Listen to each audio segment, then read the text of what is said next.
ಗಜಮುಖನೇ ನೀ ನಮ್ಮ ಗೆಲುವಾಗಿ ಬಾ, ಗುರುಕುಲಕ್ಕೆ ವರವಾಗಿ ಗುರಿತೋರೋ ಗುರುವಾಗಿ ಹೊರೆ ನೀನು ಎಂದೆಂದು ಕರುಣಾಳು ಬಾಬಂದು ನೀ ನಮ್ಮ ಗೆಲುವಾಗಿ ಬಾ, ಗಜಮುಖನೇ ನೀ ನಮ್ಮ ಗೆಲುವಾಗಿ ಬಾ.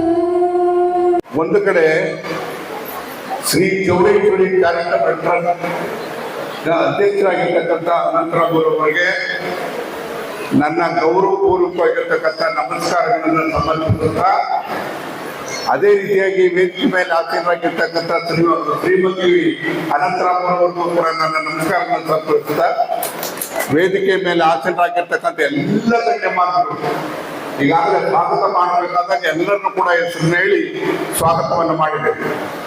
ಒಂದು ಚೌಡೇಶ್ವರಿ ಚಾರಿಟಬಲ್ ಟ್ರಸ್ಟ್ ಅನಂತರಾಮರವರು ನೋಡೋದಕ್ಕೆ ಈ ಥರ ಕಾಣ್ತಾರೆ. ಅವರ ನನ್ನ ಸಂಬಂಧ ಎಷ್ಟು ಅಂದರೆ ಬಹುಶಃ ಒಂದು 40-50 ವರ್ಷದ ಸಂಬಂಧ. ನಮಗೆ ಅವರು ನಮ್ಮೂರಿನವ್ರೆ. ಇವತ್ತು ಇಷ್ಟು ಜನ ಇಲ್ಲಿ ಸೇರಿದ್ದೀವಿ. ಇವತ್ತು ಈ ಕಾರ್ಯಕ್ರಮ ಮಾಡಬೇಕು ಅಂತ ಹೇಳಿ ನನಗೆ ಪ್ರೇರೇಪಣೆ ಮಾಡಿದವರು ಅಂತ ಹೇಳಿದ್ರೆ ಇವತ್ತು ನಮ್ಮ ಇಲ್ಲಿ ನಾನು ಕೂತಿರ್ತಕ್ಕಂಥ ನನ್ನ ಸಹಪಾಠಿಗಳು ಅಭಿಮಾನಿಗಳೆಲ್ಲ ಇದ್ದಾರೆ. ಶೋಭಾ ಅವರು, ರಾಧಾಕೃಷ್ಣ ಅವರು, ಡಾಕ್ಟ್ರು DM ಗೌಡ ಇವರೆಲ್ಲರೂ ಸೇರಿ ಇಂಥ ಒಂದು ಕಾರ್ಯಕ್ರಮ ಮಾಡಬೇಕು ಅಂತ ಹೇಳಿ ನನಗೆ ಪ್ರೋತ್ಸಾಹವನ್ನು ಕೊಟ್ಟರು. ಆ ಕಾರ್ಯಕ್ರಮ ಮಾಡಬೇಕಾದಾಗ ನಾನು ಅನಂತರಾಮುರ ಹತ್ರ ಪ್ರಸ್ತಾಪ ಮಾಡಿದಾಗ ನಾನು 1,000 ಸೀರೆಗಳನ್ನ ಕೊಡ್ತೇನೆ, ನೀವು ಕೆಲಸವನ್ನು ಮಾಡಿ ಅಂತ ಹೇಳಿದ್ರು. ಆ ಸೀರೆನ ಬೆಲೆನ ಕಟ್ಟೋದಕ್ಕೆ ಸಾಧ್ಯ ಇಲ್ಲ. ನಾನು ಹೇಳ್ತೇನೆ, ಆ ಸೀರೆ ಬೆಲೆ 1,000 ಇರ್ಬೋದು, 5,000 ಇರ್ಬೋದು, ಜಾಸ್ತಿನೇ ಇರ್ಬೋದು. ಅಷ್ಟು ಬೆಲೆ ಬಾರತಕ್ಕಂಥ ಸೀರೆಗಳನ್ನ ಕೊಡುವಂಥ ಕೆಲಸವನ್ನು ಮಾಡಿದ್ದಾರೆ. ಅವರಿಗೆ ನಾನು ಧನ್ಯವಾದವನ್ನು ಅರ್ಪಿಸ್ತಾ ಇದ್ದೀನಿ. ಅದೇ ರೀತಿಯಾಗಿ ಇದೊಂದೇ ಅಲ್ಲ, ಆಂಧ್ರ ಪ್ರದೇಶ, ವಿಜಯವಾಡ, ತೆಲಂಗಾಣ ಎಲ್ಲ ರಾಜ್ಯದಲ್ಲೂ ಕೂಡ ಇವ್ರನ್ನ ಕರ್ಕೊಂಡು ಹೋಗ್ತಾರೆ. ಓದ್ ಕಡೆ ಎಲ್ಲ ಈ ರೀತಿಯಾಗಿರ್ತಕ್ಕಂಥ ಸಾವಿರಾರು ಜನ ಕಡೆಯಿಂದ ಬಂದು ಸೀರೆಗಳನ್ನ ಕೊಟ್ಟು ಹೆಣ್ಮಕ್ಳನ್ನ ಸಂತೈಸ್ತಕ್ಕಂಥ ಕೆಲಸವನ್ನ ಮಾಡ್ತಾರೆ. ಇವತ್ತು ಅಂಥದೇ ಒಂದು ಕಾರ್ಯಕ್ರಮ ಇವತ್ತು ಸಿರಾದಲ್ಲಿ ನಡೀತಾ ಇದೆ ಅಂತಕ್ಕಂಥ ಮಾತನ್ನು ಕೂಡ ಹೇಳಿ, ಬಹುಶಃ ನೀವು ಯಾರಾದ್ರೂ ಕೂಡ ಬೆಂಗಳೂರಿಗೆ ಹೋದಂತ ಸಂದರ್ಭದಲ್ಲಿ ನನಗೆ ಬಂದಂತ ಕಷ್ಟ ಏನಾದ್ರು ಅಂದ್ರೆ ಚುನಾವಣೆಗೆ ಅಂತಲ್ಲ, ಯಾವುದೇ ಕಷ್ಟ ಬಂದ್ರು ಕೂಡ ಆ ತಾಯಿಯ ದರ್ಶನವನ್ನ ನೀವು ಪಡೀರಿ.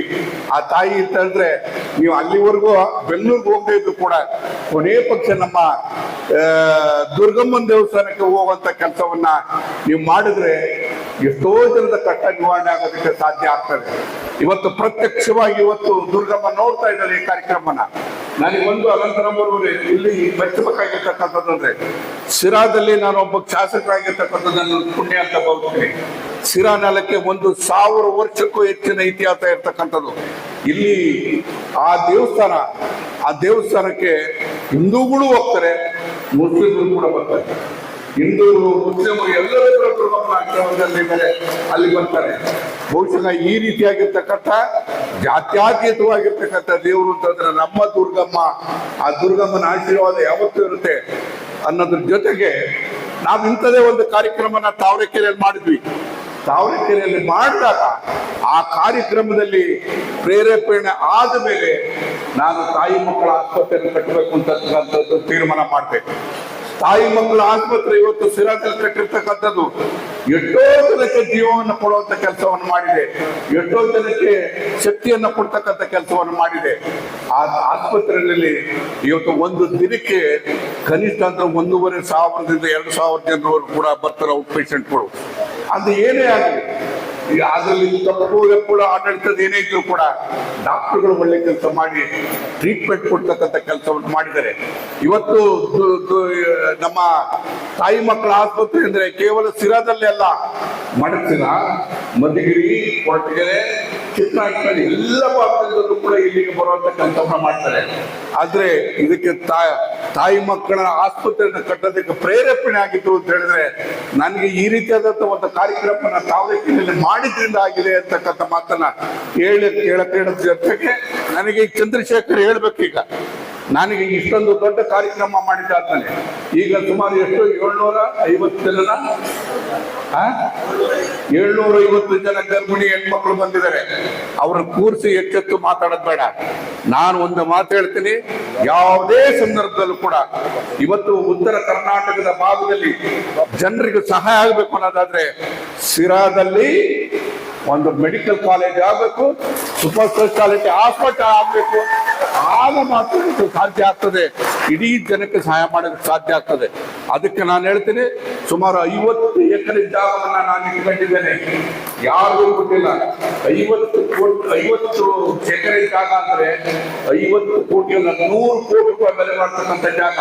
ಇಲ್ಲಿ ಕೂತಿರ್ತಕ್ಕಂಥ ಮುಖಂಡರು ಒಬ್ಬರಿಗೂ ಗೊತ್ತಿಲ್ಲ, ನನಗೆ ಗೊತ್ತಿಲ್ಲ ಎಲ್ಲಿದೆ ಅಂತ ಹೇಳಿ, ಅಂತ ಜಾಗದಲ್ಲಿ ಇಟ್ಟಿದ್ದೇನೆ. ನನ್ನ ಉದ್ದೇಶ ಅಂತ ಹೇಳಿದ್ರೆ ಒಂದು ಮೆಡಿಕಲ್ ಕಾಲೇಜ್ ಮಾಡಬೇಕು. ಮೆಡಿಕಲ್ ಕಾಲೇಜ್ ಅಂತಂದ್ರೆ ನಾನು ಇನ್ನೇನಕ್ಕೂ ಅಲ್ಲ, ಇವತ್ತು ನಮ್ಮ ತಾಯಂದಿರು ಸಹೋದರರು ಇದ್ದಾರಲ್ಲ, ಇವರೆಲ್ಲರೂ ಕೂಡ ಅವರಿಗೆ ತೊಂದರೆ ಆಗದೆ ಇರ್ತಕ್ಕಂಥ ರೀತಿಯಲ್ಲಿ ಆರೋಗ್ಯವನ್ನ ಕಾಪಾಡೋದಕ್ಕೋಸ್ಕರ ಆ ರೀತಿಯಾದಂಥ ಮೂಲಭೂತ ಸೌಕರ್ಯ ಬೇಕು ಅಂತಕ್ಕಂಥದ್ದು ನನ್ನ ಉದ್ದೇಶ ಆಗಿದೆ ಅಂತಕ್ಕಂಥ ಮಾತನ್ನು ಹೇಳಿ ನಾನು ಜಯಚಂದ್ರರಾವ್ ಕಾಂಗ್ರೆಸ್ನವರು. ನನಗೆ ಇಲ್ಲಿ ಅವರು ಕಾಂಗ್ರೆಸ್, ನಾನು ಬಿಜೆಪಿಯನ್ನು ಮುಖ್ಯ ಅಲ್ಲ. ದೆಹಲಿಯ ವಿಶೇಷ ಪ್ರವೃತ್ತಿಗಾಗಿ ಜಯಚಂದ್ರ ಅವರು ತಂದಿರತಕ್ಕಂಥ ಮಾಡಿರ್ತಕ್ಕಂಥ ಕೆಲಸ ಬೇರೆ ಯಾರೂ ಮಾಡಿಲ್ಲ ಅನ್ನತಕ್ಕಂಥದ್ದನ್ನು ಸನ್ಮಾನ್ಯ ಅನಂತಕುಮಾರ್ ಆ ರೀತಿಯಾದ ಒಂದು ಮನೋಭಾವ ಇರತಕ್ಕಂಥವರು. ಈಗಲೂ ಅಷ್ಟೇ ನಿಮ್ಮ ಸೇವಾಕ್ಕೆ ಅನೇಕ ಕಾರ್ಯಕ್ರಮಗಳನ್ನು ಹಮ್ಮಿಕೊಂಡಿದ್ದಾರೆ, ಅದೆಲ್ಲ ಜಯಪ್ರದವಾಗಿ. ಹಾಗೆ ಇವತ್ತಿನ ಈ ಕಾರ್ಯಕ್ರಮ ಬಹಳ ಮುಖ್ಯವಾಗಿದೆ. ಗರ್ಭಿಣಿ ಸ್ತ್ರೀಯರಿಗೆ ಶ್ರೀಮಂತ ಕಾರ್ಯಕ್ರಮವನ್ನು ಕೆಲವರು ಮನೆಯಲ್ಲೇ ಮಾಡೋಣ, ಎಷ್ಟೋ ಮನೆಗಳಲ್ಲಿ ಅದನ್ನು ಮಾಡೋದೇ ಇಲ್ಲ. ಇದು ನಮ್ಮ ಧರ್ಮ. ಇದನ್ನ ಈ ಶ್ರೀರಾಮ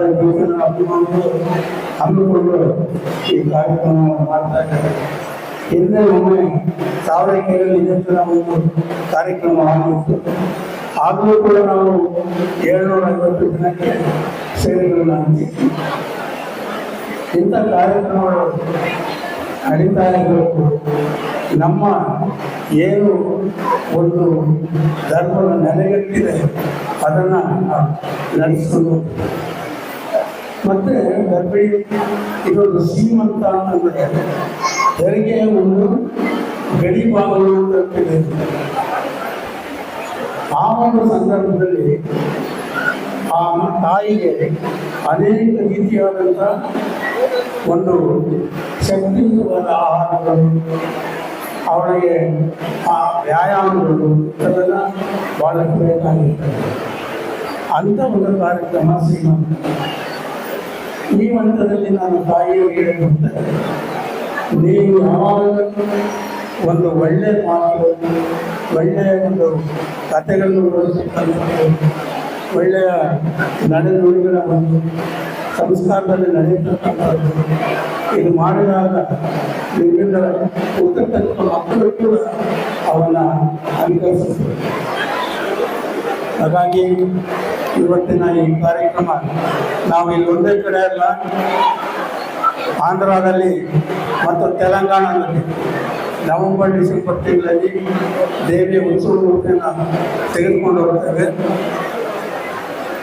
ಹೈದರಾಬಾದ್, ಸಿಕಂದ್ರಾಬಾದ್, ಬೆಂಗಳೂರು, ಗುಂಟೂರು, ವಿಜಯವಾಡ, ಥಣೆ, ತುಮಕೂರು, ಕಾಕಿನಾಡ, ರಾಜಮಂಡ್ರಿ, ವಿಜಯನಗರ, ಗಾಜುವಾಕ, ಸಿಂಹಾಚಲ ಮತ್ತು ವೈಜಾಗ್, ವಿಶಾಖಪಟ್ಟಣ ತನಕ ಹೋಗ್ತಾರೆ. ಅಲ್ಲಿ ದೇವಿ ಕೊಡತಕ್ಕಂಥ ಮಡಿಲಕ್ಕಿ ಸಾಮಾನುಗಳು, ಸೀರೆಗಳನ್ನು ಸುಮಾರು ಒಂದು 10-15 ಕ್ವಿಂಟಾಲಷ್ಟು ಅಕ್ಕಿ ಸಿಗುತ್ತೆ, ಒಂದು 10 ಕ್ವಿಂಟಾಲಷ್ಟು ಹೆಸರು ಬೇಳೆ ಸಿಗುತ್ತೆ, ಒಂದು 10 ಕ್ವಿಂಟಾಲ್ ಕೊಬ್ಬರಿ ಸಿಗುತ್ತೆ, ಒಂದು 10 ಕ್ವಿಂಟಾಲ್ ಎಲ್ಲ ಸೀರೆಗಳು. ಅವುಗಳನ್ನೆಲ್ಲ ಲೆಪ್ರಸಿಗೆ, ಏಡ್ಸ್ ನೊಂದಿರ್ತಕ್ಕಂಥ ಮಕ್ಕಳಿಗೆ ಹೀಗೆ ಎಲ್ಲ ಕಡೆ ಹಂಚಿಕೊಟ್ಬಿಡ್ತೀವಿ. ಇದು ನಮ್ಮ ದೇವಸ್ಥಾನದಲ್ಲಿ ನಾವು ಹಮ್ಮಿಕೊಂಡಿರ್ತಕ್ಕಂಥ ಕಾರ್ಯಕ್ರಮಗಳು ಯಾರಿಗೂ ಗೊತ್ತಿಲ್ಲ, ದುಡ್ಡಿಗಾಗಿ ಕೇಳೋದು, ಭಕ್ತಿಗಾಗಿ ಕೇಳೋದು, ನಿಮ್ಮ ಶಕ್ತಿಗಾಗಿ ಕೇಳೋದು. ಈ ರೀತಿ 35 ವರ್ಷಗಳಿಂದ ನಡೆಸಿಕೊಂಡು ಬರ್ತಾ ಇದ್ವಿ. ಇವತ್ತು ನಮ್ಮನ್ನ ಇಲ್ಲಿ ಕರೆಸಿ ಈ ಸಮಾರಂಭದ ಅಧ್ಯಕ್ಷತೆ ವಹಿಸಿ ಮಾತನಾಡಕ್ಕೆ ಅನುವು ಮಾಡಿಕೊಟ್ಟಂತ ಸನ್ಮಾನ್ಯ ಟಿ.ವಿ. ದೇವೇಗೌಡರವರು, ಶ್ರೀಮತಿ ದೇವೇಗೌಡರವರು ಹಾಗೂ ದೇಶದ ಅಭಿಮಾನಿಗಳು ನನ್ನ ಅನಂತ ಧನ್ಯವಾದಗಳು ಹೇಳ್ತಾ, ಮುಂದೆ ಇದೇ ರೀತಿಯ ಅನೇಕ ಕಾರ್ಯಕ್ರಮಗಳನ್ನು ನಡೆಸಿಕೊಂಡು ಹೋಗಿ ಅಂತೇಳಿ ನಾನು ಮಾತನಾಡುತ್ತಾ ಇದ್ದೇನೆ. ಎಷ್ಟೇ ದುಡ್ಡಿದ್ರೂ ಆಯುಷ್ನ ಕೊಂಡ್ಕೊಳ್ಳೋಕ್ಕೆ ಸಾಧ್ಯನೇ ಇಲ್ಲ. ಆರೋಗ್ಯ ಸರಿ ಇದ್ರೆ ಆಯುಷ್ ಗಟ್ಟಿಯಾಗಿರುತ್ತೆ. ಆರೋಗ್ಯ ಸರಿ ಇರಬೇಕು ಅಂತಂದ್ರೆ ನಿಮ್ಮ ಅಡಿಗೆಯಲ್ಲಿ ಪ್ರತಿದಿನ ಜೀನಿ ಗಾಣದ ಎಣ್ಣೆ ಬಳಸಿ. ಜೀನಿ ಗಾಣದ ಕಡಲೆಕಾಯಿ ಎಣ್ಣೆ, ಕೊಬ್ಬರಿ ಎಣ್ಣೆ ಎಲ್ಲಾ ಮೆಡಿಕಲ್ ಶಾಪ್, ದಿನಸಿ ಅಂಗಡಿ ಹಾಗೂ ಸೂಪರ್ ಮಾರ್ಕೆಟ್ಗಳಲ್ಲಿ ಲಭ್ಯ.